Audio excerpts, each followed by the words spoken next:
Yeah, if you haven't noticed already, Ian Flynn is f***ing lying. You cannot write something like that and then not have a character who proves the opposite. It's no longer Sonic preaching to the audience. You are preaching to the audience. Then I think IDW has successfully shown why Sonic choosing to never deliver that killing blow. Could that be because you can't write these things? You guys think that these are the best writers we can get for the Sonic franchise? I don't know if you've ever been taught by any writer ever, or if you ever taken classes or anything at all. You guys aren't just one man. It's not just Ian Flynn. We're 50 issues in and none of you have gotten better at writing. How is that possible? Sonic has a child's understanding of the world. You know, they don't just have the character themselves give a word vomit thesis on who they are. They don't treat their audience like they're too dumb to understand symbolism.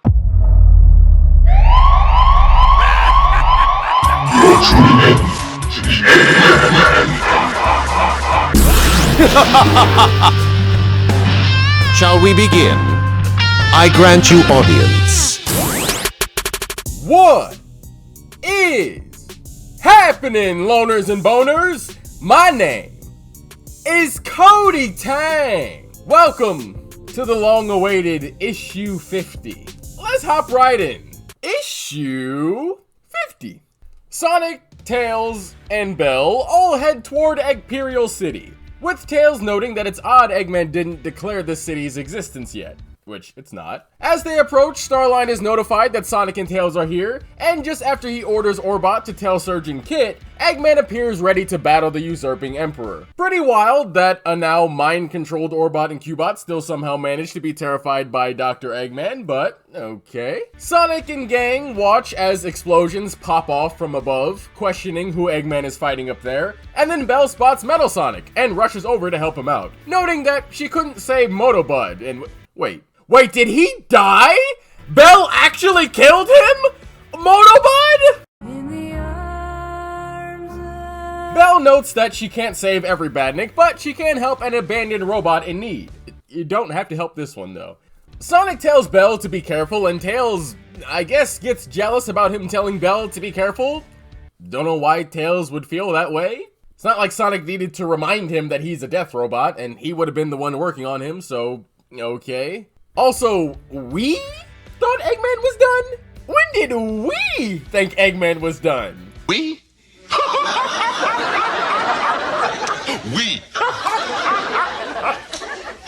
Tails and Sonic continue to argue, and Jesus Christ! Sonic just got f***ing steamrolled! Tails didn't even see Sonic get snatched up! That speed is absolutely insane! Sonic was there 1 second, and then he just... And next, Tails gets snatched up by some water tentacles, and Belle is attacked by badniks. For the first time, Kit and Tails meet. Tails frees himself, and Kit declares that he's going to drown him. Meanwhile, my queen! She's returned to me! Surge slams Sonic into the guard railing of, somewhere. Sonic asks for introductions, and then Surge starts crashing the f*** out, explaining all the ways Sonic indirectly hurt her, angry at how everybody loves him, and Sonic is all... So, my name's Sonic. To where Surge finally introduces herself, and then the battle commences.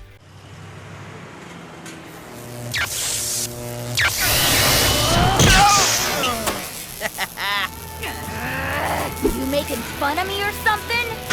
Let's see who the strongest one really is. Give me everything you've got. What? You okay? Let's see how well you'll talk without a head. Okay, alright. You wanna fight? I get it. Oh boy, look at this one.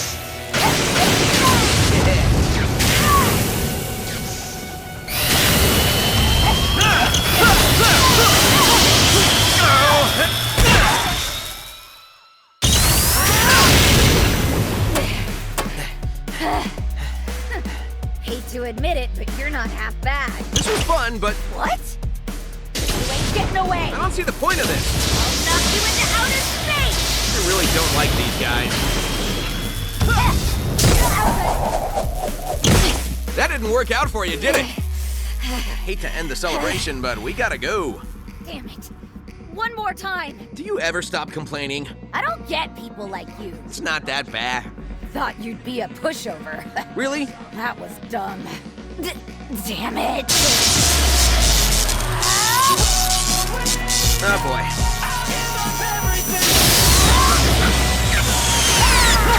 Maybe slow down so you can keep up.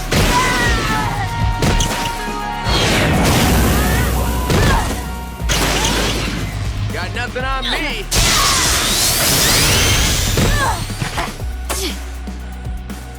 You need me to come help?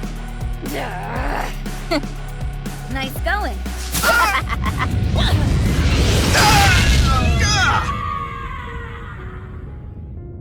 No.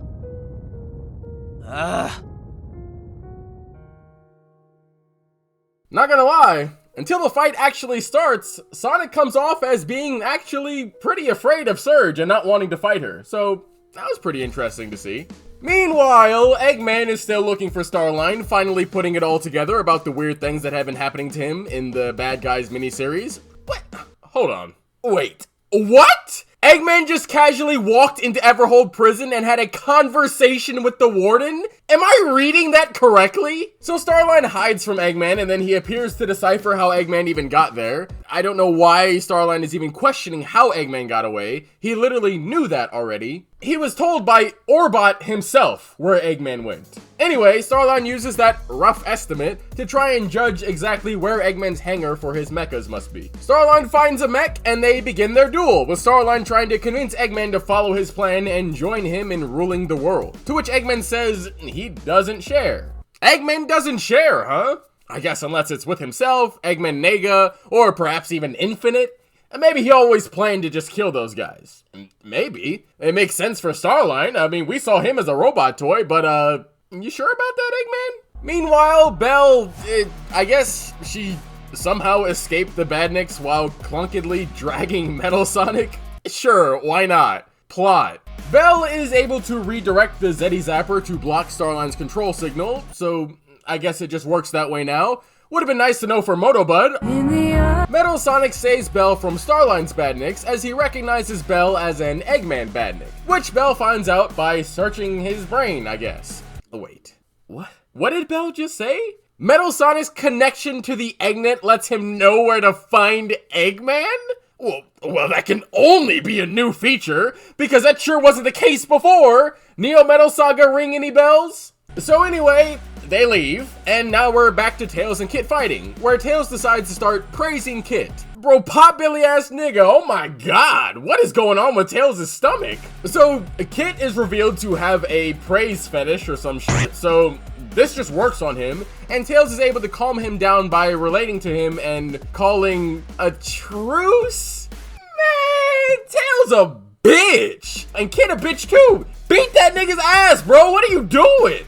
Kit starts fumbling around to explain what Starline did to him, and then Tails mentions Sonic, so now Kit freaks the f out and says that Surge has to kill him. So we flash over to Surge and Sonic. The two are on equal footing, with neither side able to gain any tangible ground. Sonic mentions how much fun he's having, which makes Surge angry, so now she starts being reckless, allowing Sonic to gain ground. Sonic becomes Jesus Christ himself for a second, delivering a brain-dead, child-tier understanding for his own philosophy and his idea of freedom. And then the fight continues after Surge notes how nobody cares about her or came looking for her, so Sonic is like, well, since you refuse to move on from what's currently causing you trauma and not allowing you to move on, now I have to beat the shit out of you. So, they continue fighting. Maybe Shadow and Sonic aren't so different after all. Just beat somebody up until your problems go away. Now we head back to the boring mech fight, and Starline notes that Eggman is still the superior mech pilot?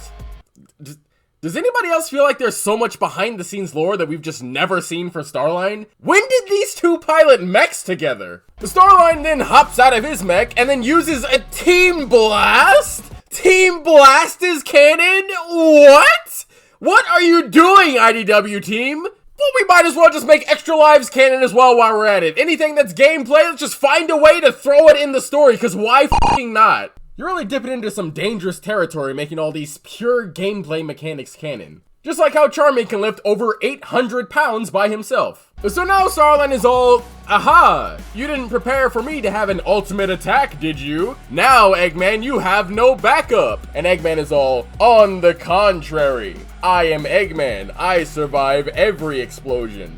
And then Starline is all, oh shit, now I have no contingency. So, excellent work, Starline. You've truly displayed your genius and superiority today. Also, whenever Eggman is shown to be all shadowy like this, it's peak. Starline pulls out his hypnosis glove, but Eggman puts his goggles down and that blocks it. Eggman says that he knew Starline would do all this and that he loves talking about his glove, which just isn't true, because Starline deadass didn't use this glove until this saga. But, okay. I guess we're just retroactively adding in that Starline was really proud of the glove he never talks about or uses. Great setup for that, IDW. Totally believable. Just like how Belle was thrown into the story. Impeccable work you guys are doing here. I love it. Wait, hold on a second. Was the hypnosis going to work on Eggman? Would Eggman have been one of 3 people to actually be naturally vulnerable to Starline's hypnosis? The only other 2 being Zomom and Starline himself? Anyway, since that didn't work, Starline tries to hit him with his poison thingy on his boots, but Eggman dodges it and then Hulk smashes him into the ground. Because, you know, Starline is like a 3 foot tall and probably weighs 50 pounds. So now Starline is kind of just laying there immobile. Eggman should probably start doing that to everybody, to be honest. Suddenly, Belle arrives and she's all, Daddy, please. Daddy, we must speak. Eggman asked if she's gonna duel since she's not gonna be on his side, and then Belle says no. But I fixed Metal Sonic, so you can have him back? What are you doing, Belle? Did she seriously just deliver Metal Sonic back to Eggman? Hello? And she fixed him up, no less. Is Sonic's philosophy finally spreading like a damn plague? Belle is Sonic's new evil henchman? And the cherry on top, Belle just revealed to Eggman that he can control her at any point because he said that she can directly connect to his servers. Base. So then the 3 just kind of part ways and Starline starts having a mental breakdown, but then he's crushed by rubble? Wait, he's crushed by rubble? Did this nigga just fucking die? He died off screen though. Kinda, right? I'm sure he's fine. His death can't be that lackluster. That's not what happened. He's fine. The Tails and Kit continue their fight, but Kit runs out of water, so he just stops fighting, and Tails turns off his water pack somehow. So, the end on that. Tails notes that he might have killed him, but oh well, he's Kit, so who cares, to be honest. Sonic continues fighting Surge, and then she falls off and somehow teleports herself back to the edge to grab onto this pole. Sonic asks for a truce, and then she zaps him, and she falls because the roof caves in. I'm sure Surge will be fine, though. She has advanced regeneration, so at the worst, she might need a new pair of clothes, unlike Starline. Sonic looks back, and he's all, damn. So I was right all along. And then he leaves to find Tails and Belle. They conveniently meet up where they started. Sonic meets Kit and talks about his fight with Surge to Tails. Belle explains that Metal Sonic left with Eggman after she got him running. So that was a fucking lie, Belle. You gave Metal Sonic back to Eggman. But, okay. Belle is about to explain that Starline is likely dead and... oh, hold up. I just noticed this panel. Hey, y'all see Belle? Hey, she might have some potential after all. Belle's cut off by Eggman, who announces that he's gonna send his badniks to the game. He declares Starline is dead. Definitely something, Eggman. Pretty sure he didn't see the cave-in bit. Now the heroes must face an entire city full of badniks with no backup. Ending issue 50. Alright. So... there's only one fight that I truly cared about going into this, and that's the Sonic versus Surge fight. This video is pretty much only going to be dedicated to talking about Ian Flynn and the Surge and Sonic fight. That's just straight up. That's all I'm going to talk about. I'll touch on everything else in the actual saga review, though. So, I'm just so disappointed in this fight because the lead up was actually pretty damn good. However, the Sonic IDW team f***ed it up, guys. There is no nice way to say this. Everything I'm about to say next is going to come off as very mean, and I know how y'all get in your feelings when I get a little bit real, so just hear me out. As far as I've followed Ian Flynn and the Sonic IDW team, a quirk that they have as writers is that they close to never, ever stick the landing. They'll always find some way to completely botch their attempt at reaching their goal. I've discussed this in countless videos at this point. This thing that the IDW team has built up, you guys had one chance to do it. The first time Sonic and Surge meet. You will never, ever, ever be able to do it again unless you reboot this entire series. You completely squandered this moment. It's done forever. The next time Sonic and Surge meet and possibly get into another fight, it's just that, another fight. What did you guys hype this moment up for if you were going to be taking focus away from it with Kit and Dr. Starline? Sonic and Surge should be getting the majority of the screen time and the most focus on their fight. Finish off Starline and Kit's fights elsewhere, not in this issue. The title fight isn't a title fight at all. It's just a fight that happens to be going on. It's like if Gohan was fighting Cell and then over across the field, 17 was fighting Piccolo again. Why the hell is that happening over there? I'm trying to watch this. I need to lightly break down why Surge is such a significant character. And if you still don't understand why characters like Shadow and Surge are so important, I'll make a whole video on it. Basically, IDW has been giving a chance to make an icon. Their icon. Do they, understand that? This isn't another Whisper or Dr. Starline. You're making a character that's supposed to be in the same league as Shadow, Metal Sonic, Blaze, Silver, and even Knuckles. And you f***ed it up. Surge should be among the most popular characters in the whole franchise, and yet she's barely talked about by anybody who hasn't read the comics. Which I'm sure you know, not many people read the IDW comics. When you make a rival of the main character, it's not a small thing, okay? Maybe when you're the creator of the whole thing, it's a little different, but when you're coming into the franchise and you get a chance to make basically your own Sonic, you're given a crazy opportunity. I don't think the IDW team understands the severity of this character's existence and how lucky they are to be able to create them. And I'll say the same thing about Silver. Silver was f***ed. He has never recovered from 06. Jet never went anywhere, and Knuckles is washed up. You get one shot at a showdown like this. Surge should have been the culmination of everything they knew as writers for Sonic up to that point. You're creating another Sonic. Not just a typical villain. This is IDW Sonic in the same way Shadow is Shiro Maekawa's Sonic. Shadow is so far the only rival for Sonic who has completely stuck the landing. I mean, recent days he hasn't really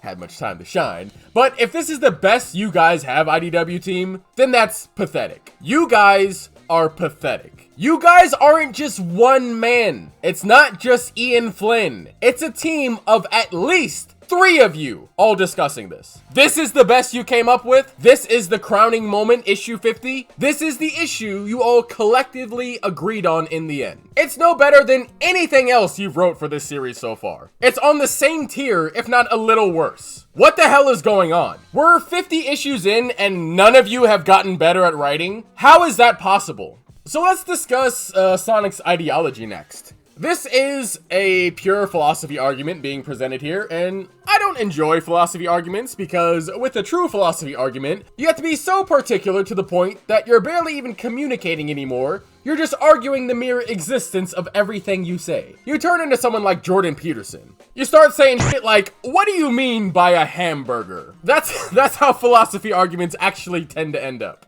So, Sonic's idea of freedom. What it truthfully is happens to be enforced freedom. It sounds like an oxymoron because it kind of is. Sonic even says what sort of freedom he's gunning for. To be able to see the world, find all its thrills and adventures, and the ability to enjoy them. Under Sonic's rule, you likely have something more akin to peace rather than freedom. Freedom in its true sense would be that Sonic lets every single person do absolutely anything they want to, no matter what, and that's their choice. To enforce a certain type of freedom would not be freedom at all. Sonic is actually imposing a philosophy that relies on a standard. So when you break that standard, Sonic is going to present a fist in your face. If Sonic truly cared about freedom, then what Surge says is 100% correct. Sonic would never go out of his way to stop Surge because now she's not free. It's contradictory and presents a dilemma. You're robbing Surge of her freedom because you see what she's doing as robbing other people of their freedom. So in the end, nobody has freedom unless they're on Sonic's side. Sonic has a child's understanding of the world. He speaks as though he's never been challenged or argued about what he's thinking, and he just believes it's true just because. Everybody gets a second chance no matter what. Sonic also speaks as though he lacks an understanding of what he can't see. If he didn't directly watch something happen, then it might as well have never happened at all. Just like Surge does, you can tell Sonic about how your entire family suffered at the hands of a villain, or even yourself, how people were tortured or even slayed. You've been robbed of everybody you've ever loved, and you'll never be the same until you get closure for everything that's happened. But you see, Sonic didn't see any of that happen, and no villain has certainly ever done that to him.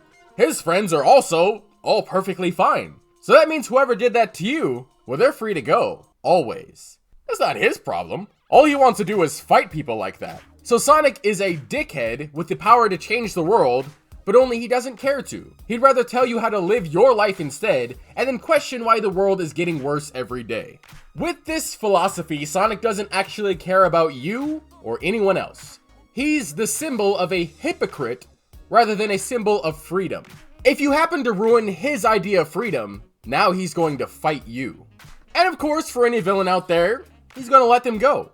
Or doesn't take it upon himself to fully take them out. And they do it again, hence creating the Sonic Cycle. The Sonic Cycle flat out is just a villain's ability to return and do it again. Doesn't matter the context, doesn't matter what happened, it's just the fact that they come back and repeat it over and over and over.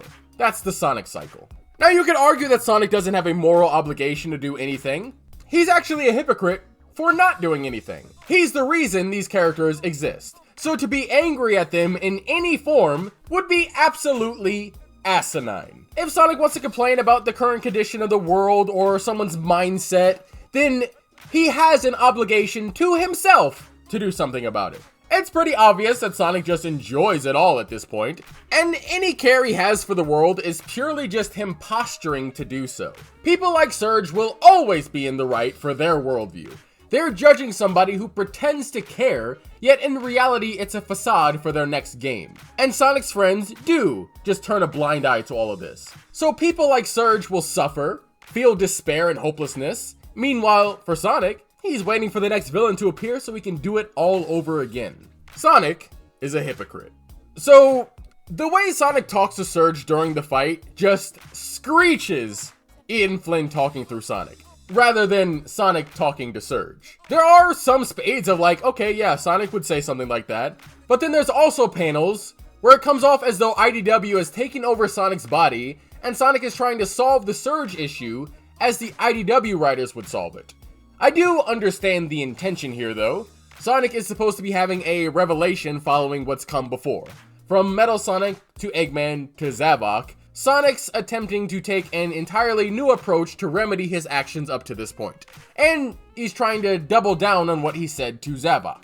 In that, Sonic just absolutely fails to care about anything Surge is saying. And there's nothing more clear than when Surge says this right here. If I volunteered to work with Starline, I obviously didn't have anything good going in my life. If he kidnapped me, nobody has tried to find me. After hearing that, what does Sonic respond with? Fine, we'll do it your way. Excuse me? It's the most clear example of Sonic, without saying it, telling her to just get the fuck over it. Through this entire fight, Sonic is talking down to somebody who is very clearly incredibly hurt, traumatized, and woefully misguided. We could compare it to how Tails dealt with Kit, but we're gonna keep it here, okay? The whole fight, Sonic is just preaching to her about how she should be living her life. I'm sure Sonic isn't a therapist, but Sonic's response to somebody trauma dumping hasn't ever been to go, well, why don't you just not feel that way? Sonic getting his ass beaten by Surge would actually be one of the most cathartic moments in IDW's entire run. But the way it's written, it's very obviously trying to display Sonic is correct. So no matter how much reason and understanding was given to Surge, nothing matters, because Sonic's in the right here. That's what they want you to think. They instead decide to end it by Sonic still getting his way in the end after all. Sonic has fought Surge and broken her emotionally during the fight to the point where she falls down and, allegedly, dies. So what's Sonic's final statement after that fight? It's basically him saying, "Yup, did you see that? I was right all along, audience. This is what happens. So this is the way me and you should be thinking." And we're never, ever, ever, ever going to get a counter to that. Sonic says, that's the real problem with giving people a choice. You can't stop them from making the wrong ones. Which is exactly what Sonic was trying to do to Surge the entire fight. Force her to make the correct conclusion. It's not a genuine choice, Sonic. That's called an ultimatum. It's a disguise for a genuine choice. It's the illusion of choice. You cannot write something like that and then not have a character who proves the opposite. It's no longer Sonic preaching to the audience. You are preaching to the audience. Somebody needs to counter Sonic, and it has to work. That needs to happen. What do we have Sonic doing here, IDW? If this is what Sonic truly believes, and since Sega was perfectly fine with it being published to display him in such a way, then I think IDW has successfully shown why Sonic choosing to never deliver that killing blow can never work outside of something that isn't episodic. At the very least, a different character needs to kill that villain. In an actual evolving story, every time a major villain like Eggman gets away scot-free, it breeds trillions of instances for a character like Surge to exist. Characters who want revenge on Sonic for never finishing what he started. And in an ongoing story, this would also allow millions more like her to suffer and pay for Sonic and his friends' refusal to act. Well, at the end of the day, it's not Sonic's responsibility to deal with Eggman. He just does it for the hell of it. Screw anybody else hurt by that decision. You just become another fun obstacle for Sonic to beat the hell out of if you choose to retaliate or try to act. This is the world that IDW and Sonic Team are actually creating. My god, is that actually dark as hell. I'm gonna direct you all to the Bumblecast for July 6, 2022. In that Bumblecast, Ian says, this is how Sonic is, just more overtly stated. This is how Sonic is by Sega, and I'm basically spelling it out. Okay, Ian Flynn, this is exactly why show versus tell exists. I don't know if you've ever been taught by any writer ever, or if you ever taken classes or anything at all. As a writer, you can absolutely show off these aspects of a character. And in some cases, you can state certain aspects of a character in casual conversation. The thing is, writers who decide to do what you're trying to do are actually creative about it because they want to engage the audience, not lecture the audience. You know, they don't just have the character themselves give a word vomit thesis on who they are. They don't treat their audience like they're too dumb to understand symbolism and metaphors and thematic conclusions. By presenting Sonic in this way, Ian is literally, as an author, saying flat out, every single person reading doesn't understand Sonic, and I need to clear it up so nobody gets confused anymore. Ian Flynn and IDW, Evan Stanley, anybody else who writes on this comic, you guys need to let the audience experience these characters through their actions. You don't have to be holding everybody's hand through everything you do, and you don't have to spell this out for them every single time. Execute some serious subtlety. The way you guys should be displaying Sonic's philosophy is where you, as the author, write a story that explores that concept of the character you're wanting to present. If Sonic is talking about how he thinks you should be free, you write that story. If Sonic says that everybody gets a second chance, you write that story. If Sonic says that anybody can overcome grief, you guessed it, you write that story. And then we, as the audience, piece those ideas together to get a full understanding of Sonic the Hedgehog. That's how a writer explores these aspects of Sonic as a person, rather than him just reciting a bio that you created for him. If you feel that people aren't getting it, you just do another story, exploring that aspect of Sonic in a different way. Regardless of what some dumbass fans will tell you, it's perfectly fine to explore who Sonic is and give him trials, questions, and things that he has to overcome. But if we're just gonna make all his stories into an interactive essay, where in the end he just tells you everything you were supposed to learn about him, what are we even doing? Why am I reading this story? I'll just flip all the way to the end if that's the case. I'm not even following a character anymore. I'm following the idea of a character. Nobody is responding in a way that I can believe. Wait, hold on. I'm getting a message. I'm getting something, some interference.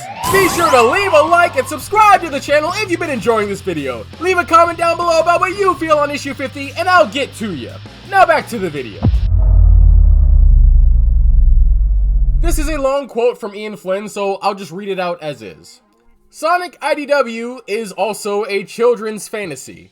We're not going to be able to answer these high-level moral questions that humanity has been grappling with since we had an understanding of morality to begin with in a Sonic book. This is introductory level, and if you're in your 20s, 30s, or 40s, and you don't find this surface level approach fully satisfying, go read adult material. Go read stuff that does delve into that, and does try to tackle it, does something smarter. This is not smarter.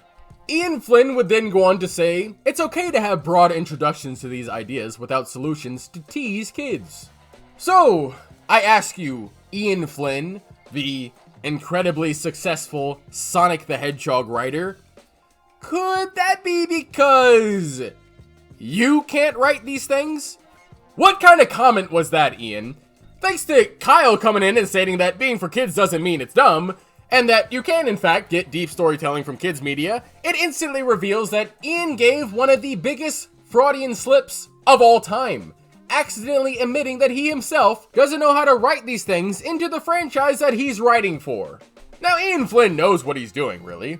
I've noticed you've got to do some reading between the lines with him sometimes. When Ian Flynn goes to answer a controversial question, I recommend re-listening to it a few times to really see what he's trying to say. Sometimes you have to listen to his responses to these questions a couple times to see how he tries to dodge specific topics and obfuscate from what's actually being asked. So let me break down Ian's reason for not being able to fully explore a morality, okay? Ian says he can't properly show morality in this comic because the target audience is too young, which isn't true. But his way of explaining away his own inability to properly write morality in a digestible way is to over-exaggerate it and make it some defining meaning of life that couldn't be understood by anybody that wasn't a philosopher themselves. Okay, Ian Flynn, so what can we put into this children's fantasy? Well, apparently, what we can do is show kinky lemurs, draw Rouge with big fat tits, and Xena with a juicy fat ass and thick thighs. That's okay. That's kid-friendly. Oh, but God forbid we bring up the notion that a character thinks somebody should pay for the things they've done. At its minimum, you could throw them in prison. Oh, wait. Funny thing, we have done that. We have a prison in this comic. Yeah, if you haven't noticed already, Ian Flynn is f***ing lying. Even though Espio, Shadow, and Sonic argued this exact thing about morality repeatedly already, with Espio and Shadow both coming to the same conclusion, Eggman has to die, and even Sonic literally did come to the conclusion of his own in his fight with Zavok, everybody gets a second chance. Ian Flynn's just gonna pretend that he's never tackled this morality before. Ian Flynn's entire statement is a f***ing lie. What makes Surge's resolve any different from those moments? Well, let's keep it going. Starline dying? That's all good. His suffering actually ends. The kids don't gotta see that now, right? Well, let's instead write a story where Surge and Kit are being tortured mentally and physically, where we give them everlasting trauma that will likely never leave them ever and have that constantly be a plot point every time they're shown. Somehow, that's perfectly fine. Surge even decides why she should be allowed to remove Sonic from the planet. Somehow that's all well and good. I'm not even done. Same thing with Whisper and the Diamond Cutters. All Whisper ever does is talk about how Mimic had to pay. And then guess who was the arbiter of morality in that stance? Tangle the Lemur. Whisper wanted to kill somebody. Tangle said, whoa, we shouldn't kill somebody. I'm sorry, am I missing something? Is that somehow different than what this issue is exploring? Again, you're f***ing lying, Ian Flynn. And for what? Because you got called out for your own incompetence? Just take accountability and become a better writer, dude. That's all you gotta do. Say, yeah, I didn't do my best here and I regret it. And you're done. Completely honest answer, and I would respect you more for it. But instead, You tried to lie to me as if I haven't been reading this comic up to this point. It's disgusting, dude. Oh, morality? Oh my god, how could we possibly present this idea and conclude it? I don't know, but we'll sure as hell show it anyway. Idiots, man. What is the IDW team doing? So, you guys think that these are the best writers we can get for the Sonic franchise? It's a pretty low bar, don't you think? Here's a small list of stories that cater to the age range of Sonic that tell their stories about morality and more adult themes so much better. Lion King, Tarzan, Hunchback of Notre Dame, All Dogs Go to Heaven, Soul, Iron Giant, Undertale, Legend of Zelda. I'm sure you guys can all think of your own stories that tackle these themes in a respectful way and don't look down on the audience. So, Ian Flynn, IDW team, can you tell me why all of these stories are infinitely better than anything the IDW team have ever written for Sonic? They have more depth, character, and plot than you've even given to your own characters like Tingle and Whisper. Ian Flynn, do you understand how bad that makes you as a writer look? That you personally can't create compelling stories with the limitations that every single writer who ever works for a company would be slapped with while writing for somebody else's characters. You're not unique in this, Ian Flynn. So seeing you complain online about all the things that you have to deal with while working with Sonic Team doesn't really make you look very competent. This is how it's gonna be when you work for anything that you didn't create. Your job as a writer is to figure it out, not cry about how hard writing is for you on your platforms. It's no wonder Sega wanted to silence the podcast. Ian's responses to these questions only serve to tarnish their reputation as he trashes them and out himself as a subpar writer. Even further, majority of quote-unquote kids media is falsely characterized, as it's not actually kids media, it's safe for kids to watch. That's the point, it's maximum profit. Kids media is more so created for things like Bluey, Dora the Explorer, Paw Patrol, and things like that. A lot of people should learn the difference between safe for kids and for kids, or call it what it actually is called. It's general media. The Sonic movie is safe for kids. Marvel is safe for kids. Media for kids could never, ever, ever have a story that Surge and Kid have. Furthermore, media for kids would never, ever, ever have a moment where a little girl is shot by a government organization point blank and then the grandfather is subsequently executed by a firing squad. That would never be okay to show. Ian Flynn is lying. Sonic and the majority of its media are safe for kids to experience. It's general media. It's for everyone. In reality, Ian Flynn can explore these themes to a great degree. And Ian Flynn knows he's able to. He's just not a good enough writer to do it. And he'd rather blame everybody else around him. Not sorry.